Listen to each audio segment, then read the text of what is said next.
সাম্প্রতিক সময়ে বিশ্বব্যাপী ছড়িয়ে পড়ছে এমপক্স রোগ। জনমনে দেখা দিয়েছে আশঙ্কা এবং বিভ্রান্তি। এমপক্স বিষয়ক সকল তথ্য নিয়ে আপনাদের জন্য আজকের ভিডিও। এমপক্স একটি ভাইরাসজনিত প্রাণীবাহিত রোগ।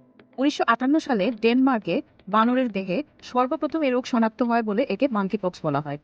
2022 সালের নভেম্বরে বিশ্ব স্বাস্থ্য সংস্থা WHO রোগের নামকরণের জন্য আধুনিক নির্দেশিকা অনুসরণ করে রোগটির নাম পরিবর্তন করে এমপক্স রাখা হয়।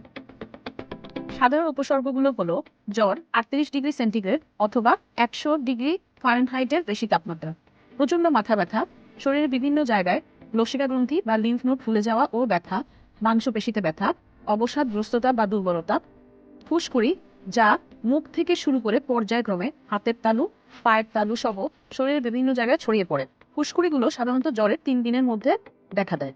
সাধারণত উপসর্গ 2 থেকে 4 সপ্তাহ পর্যন্ত স্থায়ী হয়। সবার আগে নিজেকে অন্যদের কাছ থেকে আলাদা বা আইসোলেশন করুন। সাথে সাথে চিকিৎসক বা নিকটস্থ স্থানীয় স্বাস্থ্যকেন্দ্র বা হাসপাতালে যোগাযোগ করুন। বিশেষ করে যারা আগে থেকে দীর্ঘমেয়াদী অসুস্থতায় ভুগছেন, যেমন অনিয়ন্ত্রিত ডায়াবেটিস, উচ্চ রক্তচাপ, ক্যান্সার ইত্যাদি, তারা অতি দ্রুত চিকিৎসকের পরামর্শ নেবেন। প্রয়োজনে IEDCR এর হটলাইনে 10655 এ যোগাযোগ করুন।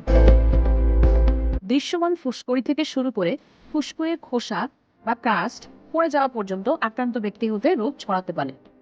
ফুসকুড়ির খোসাও সংক্রামক। নবজাতক শিশু, গর্ভবতী নারী, দুর্বল রোগ প্রতিরোধ ক্ষমতা সম্পন্ন ব্যক্তি যেমন অনিয়ন্ত্রিত ডায়াবেটিস, কিডনি রোগী, ক্যান্সারের রোগী, এইডসের রোগী, প্রায় সকল ক্ষেত্রেই 2 থেকে 4 সপ্তাহের মধ্যে আক্রান্ত ব্যক্তি সুস্থ হয়ে যায়। তবে কারো কারো ক্ষেত্রে দুর্বল রোগ প্রতিরোধ ক্ষমতা সম্পন্ন ক্ষেত্রে শারীরিক জটিলতা সৃষ্টি করতে পারে, এমনকি মৃত্যু পর্যন্তও হতে পারে। শারীরিক জটিলতাগুলো হলো ত্বকে দীর্ঘস্থায়ী সংক্রমণ, নিউমোনিয়া, মানসিক বিভ্রান্তি, চোখে প্রদাহ, এমনকি দৃষ্টিশক্তিও লোপ পেতে পারে। ইঁদুর, কাঠবিড়ালি, খরগোশ প্রভৃতি পোষ্য প্রাণীর মাধ্যমে এমপক্সে আক্রান্ত বানর জাতীয় প্রাণী থেকে, তবে সাধারণত গৃহপালিত প্রাণী কোন পর্যন্ত এ রোগ ছড়ানোর প্রমাণ পাওয়া যায়নি। আক্রান্ত ব্যক্তি সরাসরি শারীরিক সংস্পর্শে, ফুসকুড়ির নিঃসরণ এর সংস্পর্শে ও ফুসকুড়ির খোসা শরীরের নিঃসরণের সংস্পর্শে, হাঁচি কাশির মাধ্যমে দীর্ঘ সময় 1 মিটারের মধ্যে সংস্পর্শে থাকলে, আক্রান্ত ব্যক্তি সরাসরি সংস্পর্শে আসা থেকে বিরত থাকা। আক্রান্ত ব্যক্তি অবশ্যই মাস্ক ব্যবহার করবে। সেবা প্রদানকারী ব্যক্তি মাস্ক ও গ্লাভস ব্যবহার করবে। সাবান পানি দিয়ে 30 সেকেন্ড ধরে নিয়মিত হাত ধোয়া, হ্যান্ড স্যানিটাইজার ব্যবহার করা। আক্রান্ত ব্যক্তির ব্যবহৃত দ্রব্যাদি, সাবান, জীবাণুনাশক ইত্যাদি দিয়ে জীবাণুমুক্ত করা। আক্রান্ত জীবিত বা মৃত বন্য প্রাণী অথবা প্রাকৃতিক পশু প্রাণী যেমন ইঁদুর, কাঠবিড়ালি, খরগোশ ইত্যাদি থেকে নিরাপদ দূরত্বে থাকা।